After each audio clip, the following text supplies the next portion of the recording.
Ингушетия заняла 4-е место среди регионов России по динамике увеличения числа субъектов МСП.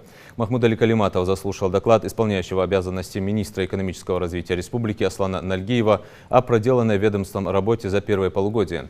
В частности, руководитель ведомства рассказал об улучшении инвестиционного климата в регионе и числа субъектов МСП. По словам Нальгиева, на 10 июля количество субъектов малого и среднего предпринимательства в республике увеличилось на 508 единиц.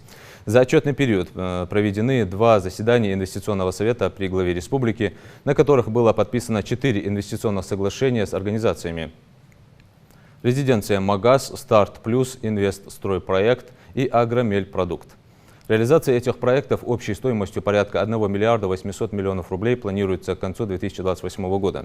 И они дадут возможность создать 210 дополнительных рабочих мест. Глава Ингушетии отметил, что инвестиционная активность и развитие бизнеса являются приоритетами для региона. Он подчеркнул важность поддержки и содействия инвестпроектам. Калиматов также поручил ведомству тщательно изучать инвестпроекты, которые предлагают к реализации бизнесмены.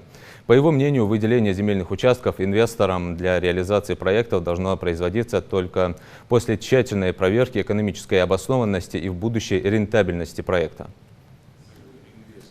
Малый-средний бизнес у нас повысился, да? Мы занимаем по динамике увеличения субъекта МСП 4-е место по России. 4-е место. Да, полугодие. Инвестиционная активность у нас улучшилась. В этом году мы уже провели 2 инвестсовета. Сейчас уже в стадии подготовки еще 4 новых. Ну, пока как идея. Землю берегите. Вот человек заходит, земля, а потом начинается завод, оборудование, налоговое. Просматривайте, кто они такие вообще. Надо способствовать. Вот мукомольный новый, который у нас будет строить, сжиженный газ, да, очистные сооружения.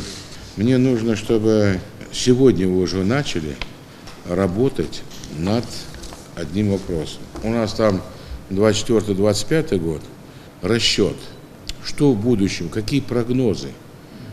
Понимаете? Только надо изучить и реальные прогнозы, которые вы предполагаете, как экономисты.